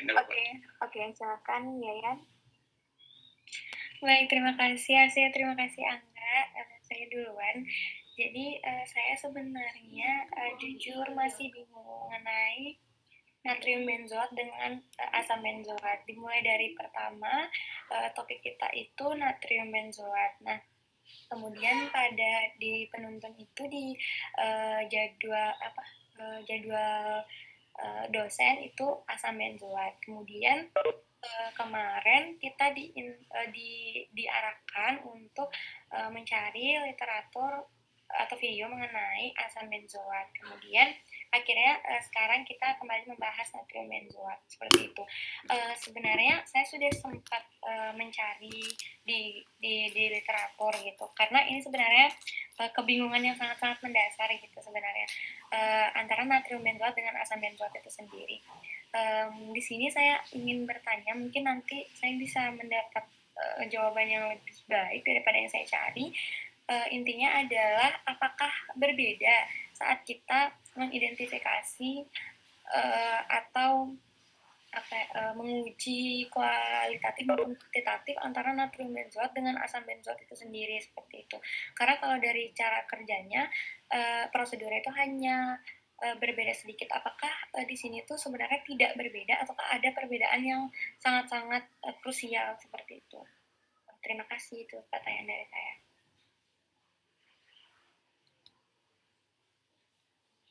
Baik, saya izin mengonfirmasi. Jadi yang ditanyakan itu tentang natrium benzoat dan asam benzoat pada saat mengidentifikasi atau menguji kualitatif maupun kuantitatif antara asam benzoat dengan natrium benzoat, apakah ada perbedaan atau tidak begitu ya? Ya, saya kurang lebih seperti itu. Baik, terima kasih atas pertanyaannya. Mohon ditunggu sebentar ya. Saya boleh menjawab pertanyaan. Oke, baik teman-teman. Sebentar aja. Jadi saya perjelas di sini untuk yang ingin menjawab pertanyaan bisa langsung unmute saja, tidak harus yang presentasi tadi. Jadi siapa aja boleh menjawab dengan menyebutkan nama dan ya. Saya persilakan untuk Ari untuk menjawab terlebih dahulu. Untuk Ari mau menjawab pertanyaannya siapa? Sebelumnya saya izin berpendapat, jawab pertanyaan berpendapat kepada ketiga penanya. Sebelumnya izin sedikit mengonfirmasi pada pertanyaan Yayan, apakah benar yang dimaksud itu uji kualitatif atau uji kuantitatif asam benzoat dan natrium benzoat? Iya, mohon maaf Ari, kalau kualitatifnya sepertinya saya sudah paham gitu mengenai garam dan asam bagaimana pengujiannya. Mungkin lebih ke kuantitatifnya Ari. Iya, terima kasih. Jadi kalau begitu saya izin berpendapat untuk menjawab pertanyaan teman-teman dari pertanyaan yang pertama oleh Gangga Samala. Yang pertanyaannya adalah apakah kenapa saat titrasi menggunakan NaOH yang bersifat massa yang dimana sampel yang dititrasi itu juga natrium benzoat yang bersifat massa. Baik, jadi saya izin berpendapat. Jadi pada praktikum ini sampel yaitu adalah makanan yang kita uji itu tentu mengandung natrium benzoat sebagai pengawet. Selanjutnya sampel ini akan dihitung kadar natrium benzoatnya. Jadi seperti yang sudah dijelaskan oleh Ibu dan juga teman-teman yang lain bahwa saat preparasi sampel itu tentu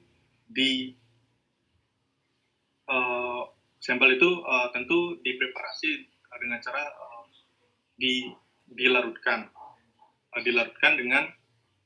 dilarutkan dalam garam,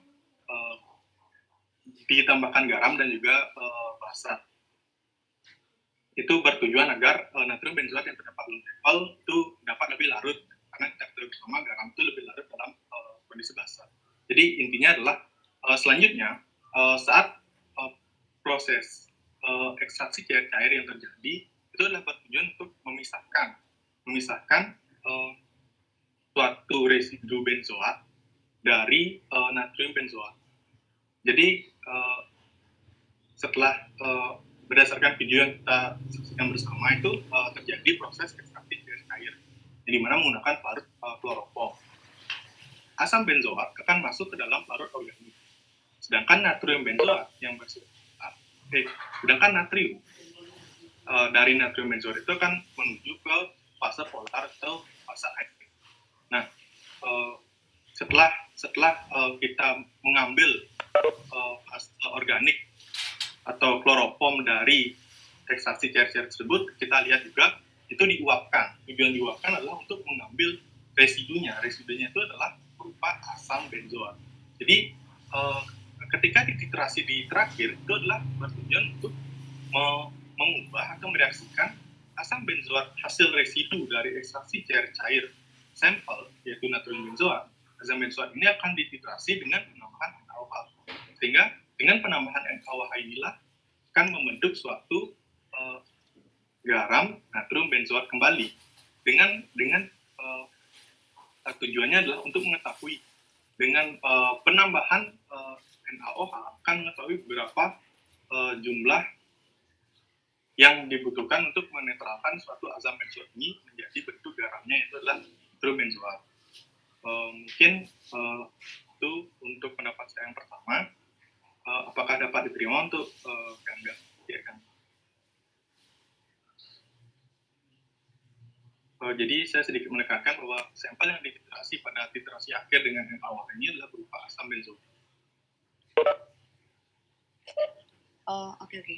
Baik, Ari, terima kasih. Tadi soalnya sedikit bingung karena yang sampelnya itu pertama kan soalnya basah, terus di pas preparasi sampel tuh dia juga suasananya basah gitu, jadinya tadi tidak terpikirkan ke sana juga sih. Ya, terima kasih, Ari. Ya, terima kasih. Apakah saya boleh menambahkan sedikit terkait penjelasan yang sudah dijelaskan Ari terkait pertanyaan Gangga tadi? Ya, boleh, silakan Dewi. Baik, terima kasih atas waktunya, Ari. Jadi terkait pertanyaannya Gangga, kan yang di awal itu natrium benzoat adalah garam yang bersifat basah. Kemudian kenapa volume titran yang digunakan juga bersifat basah begitu. Nah, di sini saya ingin share screen sedikit ya.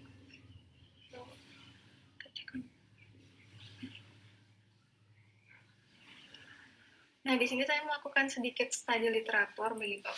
Nah, ini adalah proses reaksi hidrolisis dari natrium benzoat. Jadi natrium benzoat itu kita mengetahui dia merupakan garam yang bersifat basah.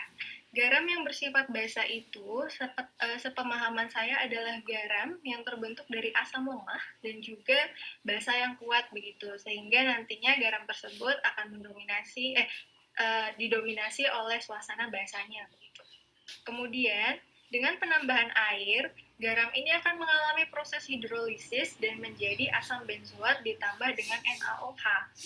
Seperti yang tadi sudah dijelaskan oleh Ari, nanti hasilnya adalah asam benzoat. Tadi sudah dilakukan pemanasan sehingga nanti hasil dari ECC tadi pertama tadi preparasi sampel dijenuhkan terlebih dahulu dengan NaCl gitu.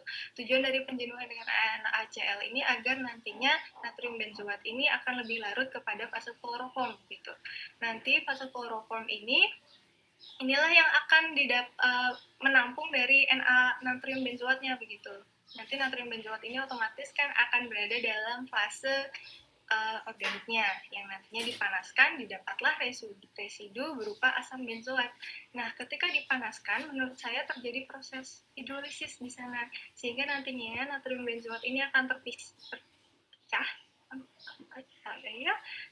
dan akan ada asam benzoat dan juga natrium benzoat. Gitu. Nanti karena yang di video itu asam benzoat, berarti nanti hasil dari analit itu kan asam benzoat. Asam benzoat ini bersifat asam. Kemudian dilakukan titrasi dengan titrasi asam basah yang mana nantinya ketika ditambahkan dengan NaOH kembali yang berada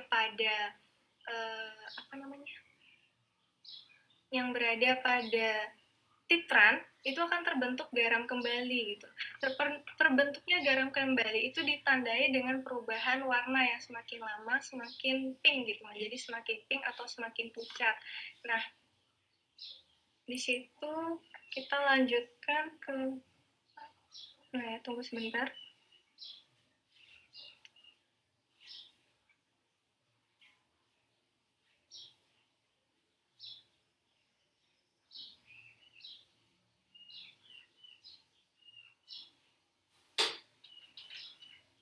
Di sini nanti kan akan terjadi proses pembentukan garam kembali yang mana proses titrasi itu dapat dihentikan dengan jika kita sudah mencapai titik ekuivalen begitu. Titik ekuivalen itu titik di mana pH-nya bersifat netral atau garam. Nah, ketika pH bersifat netral itu akan terbentuk warna. Ini lanjut ke pertanyaannya Florencia berarti warna pink begitu. Nah, tadi sempat dijelaskan juga oleh Florencia, warna pink itu kan berbeda-beda kan. Dan ada yang pink banget gitu kan saat kita melakukan titrasi, ada yang pink banget, ada yang pinknya pucat begitu. Semakin pekat warna pink tersebut, maka nanti pH-nya akan semakin basah. pH-nya akan semakin basah, sehingga itu tandanya apa? Itu tandanya analit itu sudah mengandung lebih dari lebih NaOH begitu. Jadi akibatnya apa? Saat analit tersebut mengandung lebih banyak NaOH, maka kadar yang kita dapatkan itu tidak menjadi akurat. Kadar otomatis kan nanti kita lakukan titrasi, kita baca volume NaOH kan. Volume NaOH-nya kan berarti berlebih begitu. Karena volume NaOH-nya berlebih, maka nanti kadar dari analit atau asam benzoat itu juga berlebih begitu. Jadi akan semakin baik jika volume dari analit atau volume akan lebih baik ketika analit tersebut perubahan warnanya menjadi pink pucat begitu. Semakin pucat semakin baik. Mungkin sekian yang saya dapat jelaskan. Terima kasih banyak. Baik, terima kasih untuk Dewi, terima kasih untuk tambahannya. Baik, saya lanjutkan untuk jawaban nomor 2. Izin berpendapat untuk pertanyaan nomor 2. Baik, sudah dijelaskan juga oleh Dewi. Jadi saya tekankan kembali bahwa memang saat titrasi warna yang memang lebih baik itulah warna pucat gitu, tidak terlalu merah, karena seperti yang sudah Dewi jelaskan juga, jika sudah terlalu merah itu berarti sifatnya sudah basah, sedangkan netralisasi itu berfungsi untuk menetralkan dari suatu asam, sehingga cukup sedikit saja perubahan warna yang sudah dapat kita identifikasi, yaitu adalah pink pucat, itu sudah cukup untuk menandakan selesainya proses suatu titrasi. Baik, sekian pendapat saya untuk pertanyaan nomor 2, dan untuk pertanyaan nomor 3 ya sudah terjawab. Jadi saya izin menegaskan kembali bahwa menurut saya yang kita lakukan di sini adalah untuk menganalisis atau menguji secara kuantitatif natrium benzoat pada makanan. Jadi yang kita analisis ini adalah natrium benzoat. Namun dalam prosesnya tentu mengalami perubahan atau kita menemukan asam benzoatnya. Namun akan kita titrasi kembali menjadi natrium benzoat yang akan kita hitung jumlahnya, sehingga kita mengetahui bahwa berapa kadar natrium benzoat yang terdapat dalam satu sampel makanan. Sekian untuk pendapat saya untuk jawaban nomor 2 dan 3. Terima kasih. Mungkin saya mohon maaf jika salah. Mungkin bisa diluruskan oleh teman yang lain atau Ibu Guru. Terima kasih. Baik, terima kasih atas jawabannya Ari dan Dewi. Di sini saya ingin mengonfirmasi, mungkin untuk pertanyaan dari Dek Gangga sudah banyak dijelaskan oleh Dewi maupun Ari juga tadi. Untuk Dek Gang sendiri, apakah ada yang ingin ditanyakan lagi atau sudah paham? Baik, Dek Gang menjawab di kolom chat karena sudah jelas. Baik, untuk pertanyaan yang kedua dari Florencia, saya persilakan untuk teman-teman yang ingin menambahkan jawaban dari pertanyaan Florencia, saya persilakan untuk on-mute. Kalau ada, segera di-on-mute-kan saja. Kalau tidak ada, nanti akan saya kembalikan lagi kepada Florencia. Saya tunggu beberapa menit ya teman-teman.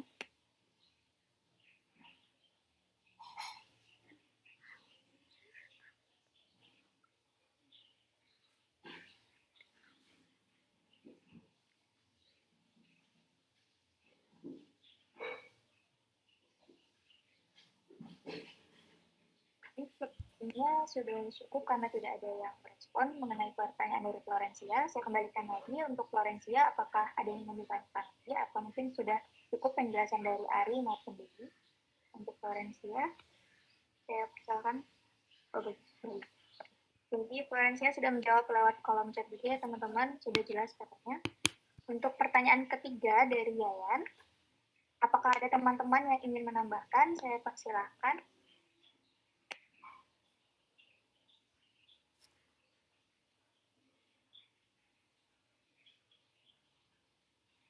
Masih berapa pertanyaan lagi, Armida?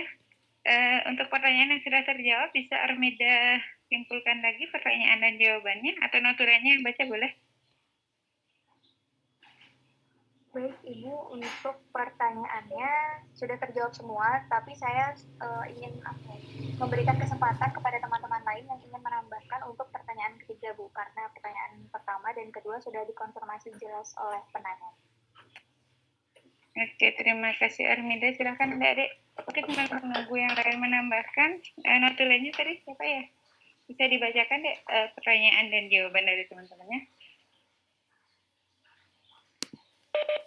Baik, di sini saya akan membacakan kembali apa yang telah ditanyakan dan dijawab pada diskusi kali ini. Sebelumnya mohon maaf kalau kurang lengkap ya.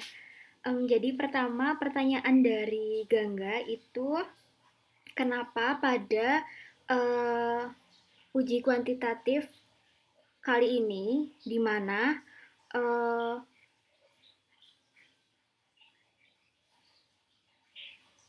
senyawa yang dicari kadarnya itu adalah natrium benzoat, di mana natrium benzoat itu bersifat basa, sedangkan secara teori itu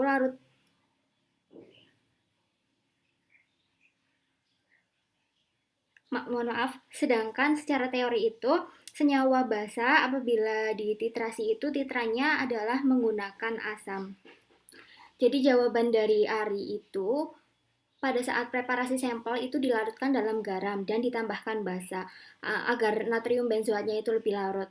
Kemudian pada saat ECC itu bertujuan untuk memisahkan residu benzoat dengan digunakannya larutan kloroform. Asam benzoat itu nantinya akan lari ke fase organik dan natrium benzoat akan masuk ke fase polar. Setelah diambil kloroform, kemudian diuapkan dan didapatkan hasil endapan residu yaitu asam benzoat. Nah, pada saat titrasi ini ditambahkan NaOH untuk mengetahui kenetralan dari asam benzoat yang tadi telah didapatkan. Kemudian jawaban dari Dewi menambahkan bahwa garam yang bersifat basa itu berasal dari asam lemah dan basa kuat, sehingga sifat dari garamnya itu akan didominasi oleh basa. Nah, penambahan air itu akan menghidrolisis NaOH sehingga hasilnya adalah asam benzoat. Nah, asam benzoat itu bersifat asam dan kemudian dititrasi menggunakan asam basa sehingga ketika ditambahkan NaOH yang ada pada titran itu akan terbentuk garam kembali dengan ditandai perubahan warna menjadi merah muda. Kemudian dilanjutkan untuk pertanyaan Florencia, di mana apakah warna merah muda yang terbentuk itu mempengaruhi dari hasilnya. Jawaban dari Dewi itu ketika warna yang didapat pekat itu maka akan semakin basah. Nah, analit yang mengandung lebih dari NaOH itu warnanya akan mendapatkan warna merah pekat. Di mana ketika warnanya itu pekat maka senyawa yang didapat itu akan bersifat semakin basah. Akibatnya kadar yang didapat itu tidak akan akurat. Jadi akan lebih baik jika warnanya pink pucat. Dan semakin pucat warna titrat yang didapatkan itu akan semakin baik. Kemudian untuk pertanyaan ketiga dari Yayan, apakah ada perbedaan pada saat menguji natrium benzoat dan asam benzoat? Jawaban dari Dewi dan Ari itu tadi tidak ada perbedaan yang sangat jauh. Jadi menurut Ari itu yang dilakukan pada praktikum ini adalah untuk menguji kuantitatif natrium benzoat pada makanan. Begitu Bu, mohon maaf Ibu dan teman-teman apabila catatan saya kurang lengkap. Terima kasih. Baik, terima kasih Amalia. Bagaimana Dede, ada yang mau menambahkan lagi? Kita praktikum waktunya masih sekitar 50 menit lagi ya. Mungkin kalau memang nggak ada yang menambahkan lagi, Kak Yudi bisa diumumkan untuk pembagian breakout room-nya dan topik diskusinya. Oke, baik Bu. Untuk adik-adik semua, jadinya sekarang ada diskusi tentang perhitungan ya. Dan untuk perhitungannya udah tak kirim ke kormanya. Untuk diskusinya dilakukan di breakout room bersama kelompoknya masing-masing. Jadi sudah tersedia breakout room dari room 1 hingga 20. Silakan masuk ke nomor kelompok masing-masing sesuai di breakout room-nya. Nanti kakak akan masuk satu-satu ke breakout-nya untuk mengecek diskusi kalian. Mungkin diskusi akan berjalan 30 menit terlebih dahulu, kemudian untuk 20 menit terakhir akan lanjutkan dengan presentasi dari hasil diskusi kalian. Sekian yang dapat saya sampaikan. Untuk kalian bisa masuk ke breakout room-nya masing-masing. Terima kasih. Oke, terima kasih Yudi. Mungkin silakan masuk ke breakout room-nya. Nanti 20 menitnya itu mungkin Yudi satu kelompok aja yang presentasi ya, terus langsung disimpulkan. Jadi sisanya bisa dibahas lagi berkelompok. Terima kasih Yudi. Ya, baik Bu. Permisi Bu dan Kak Yudi, mau izin bertanya untuk hasil diskusinya berupa PowerPoint atau Word atau bebas?